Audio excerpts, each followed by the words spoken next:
2-0 day on the Rift. Thank you very much, Quick Shot. What's up, guys? Joined by Doublelift and Nien of Counterlogic Gaming.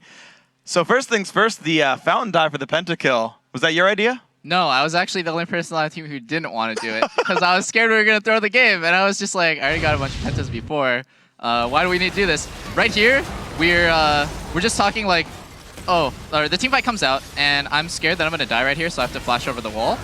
And so I flash, and I'm like, oh, Dominate's like right in front of me. This is perfect. I can reset, because that's what Jinx is for in team fights. You just get the reset. And then right here, Afro's like, yo, click my Lantern. And I'm like, what? You're 2 feet away. And then he flashes forward. And I was like, oh, that was sick. So go for Bunny. That's like a free kill. I got a triple kill, and then right here, everyone's screaming, Penta, Penta, Penta. And I was like, what are you talking about? They're in their fountain. And then everyone on my team was telling me, let's do it. And I said, no, I don't want to do it. I started hitting the turret because I was so scared. I just run straight for it. Yeah, and then when I get the quad right here, everyone's just like, do it, do it, do it. And I actually, we almost didn't end the game right there because Renekton was like 1 inch away from stunning me and potentially like stopping me from killing their Nexus, but they didn't do it. Yeah, I don't really seek the glory anymore, but my team wants me to get the Penta, so I love them. It's very selfless of them. I think even if you lost that game, you could just say worth it, and we would give you the 2-0 anyway. Yeah. I think that's how we'd take care of this one. So, Nien, I actually want to talk to you a little bit because there's been a big fan outcry very recently. You've been getting some criticism early in the playoffs, and then everyone's like, guys, Nien's awesome. How's it feel kind of coming into that match with a big backing there for you?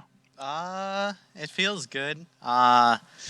In recent times, I've been on the hate train pretty hard, so it's really nice seeing people support me and seeing that people still do support me, and I really appreciate that. But ultimately, it's my fault for not performing as well as my team, so I just need to perform better in the future, and I won't get as much hate. So, anything to say to the fans who are kind of there for you? But just like I said before, just thank you guys very much for supporting me. I really do appreciate it, and I hope you guys still support me in the future. Okay, so let's actually talk about then how this game went down. Nice, you got an extra bit of applause there from the audience. Always wonderful. Okay, so let's talk about this game as it went down. It seems like sort of the postseason for CLG started out high, dipped down, then came back really strong at the end, especially in this series. Mm-hmm. Were you sort of regaining confidence when you were fighting against Curse? Because Game 2 seemed so just devastating the whole time. Yeah, the first game, we made a lot of mistakes. Generally, like, it's a bad idea to fight against Assassins, and especially to fight against Renekton at Drag. And when they have double Assassin Renekton, it's just like a big no-no. You just like don't fight at Drag.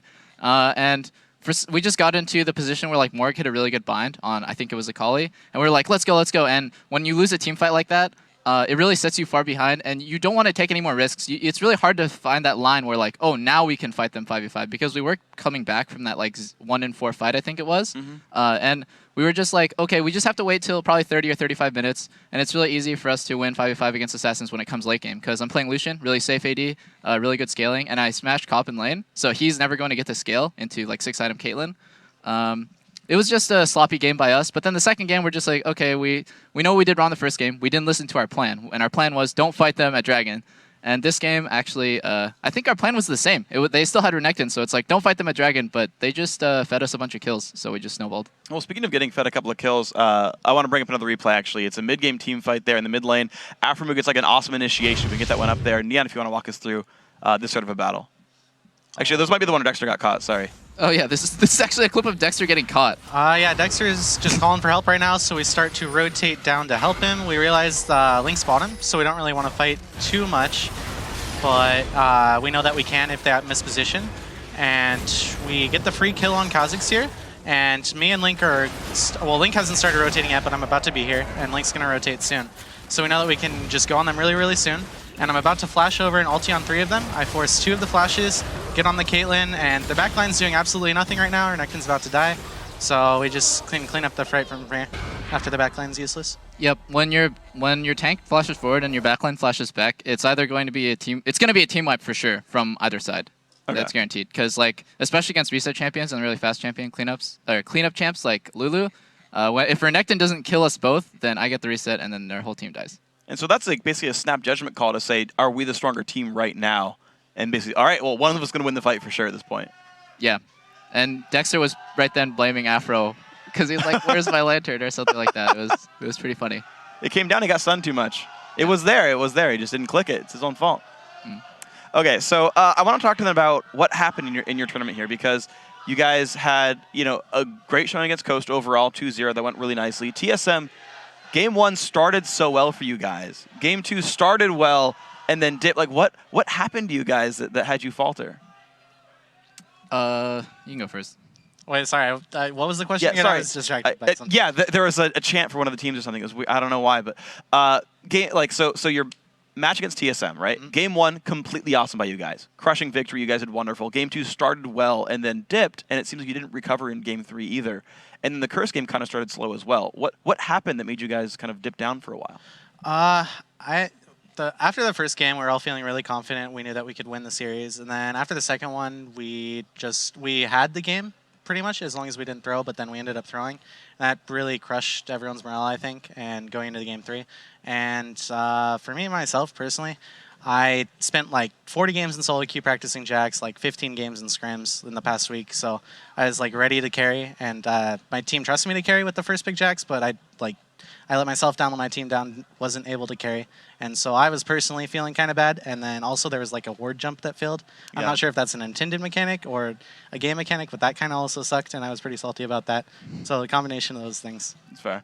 Going to Game 3. So then how'd you come back after the Game 3, the loss then, coming into third place match? You guys 2-0'd it. How'd you recover and get ready for this game? There's just a really big skill difference between TSM and Curse. Honestly, if we played another best of 3 against TSM, I don't think we'd like be so down that we wouldn't put up a good fight. I think it would still be 1-2 either way again, And when we go up against Curse, it's a new day, it's a fresh day, and we know that Curse is a lot weaker than TSM, so it's not like, especially their duo lane. I was really looking forward to 2v2ing Curse's duo lane, and it was really fun. It went well for you really guys. Fun. You guys had a very big lead on that game. So then, let's talk about sort of you said that you guys would likely put up a very good fight against TSM. You guys were almost in the finals.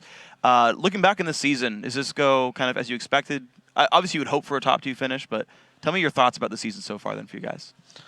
I'd say we've met expectations for me. I thought that we definitely make top. Well, we didn't really meet expectations. I thought that we could place first, but we got top 3, which is really, really good for CLG and for us, of course, because we are CLG.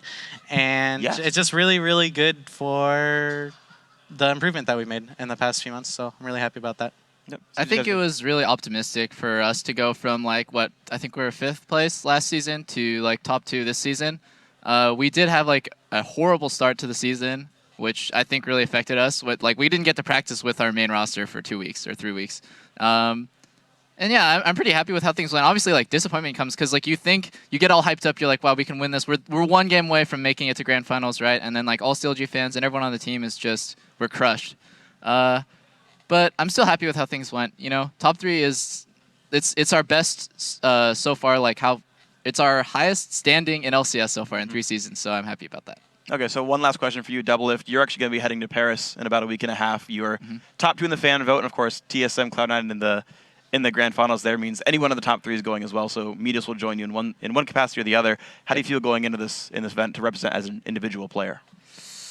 Well, I would just want to showcase like NA and NA's skill and my skill too. So I hope that the games will be I'll be able to just play normal. You know what I mean? Like I don't really want to play too much like ARAM or random stuff. I just want to play a somewhat normal game. I know it's not going to be exactly 5v5 Summoner's Rift. I know it's like a Hexakill or something, but I'm looking forward to making NA look good. That's like my ultimate goal. When I go to Paris, I'm just I hope that the rest of the world doesn't think NA is such a joke, because we really aren't. And I think C9's if C9 goes, I think they have a really great shot at performing against other top worldwide teams. And NA, me and Meteos are definitely world class. What if TSM goes? They won't represent? TSM has historically not really performed against, well, especially Korea. Maybe they'll be able to do well against EU and China. We'll see. They're really strong right now, especially Bjergsen. I think they would do good. I think. Yeah. All right. So a little bit of camaraderie there. More so from Nian. Doublelift, hit and miss. It's okay. What? All right. That's fine. Sorry. All right. Well, we'll see these guys, of course, play in a week and a half. But guys, thank you for your time. Congratulations on the 3rd place finish. We'll see you guys next split. We're going to take a quick break, but when we come back, it's our next big matchup, Cloud9 versus Team Solo Mid. The teams are in the building.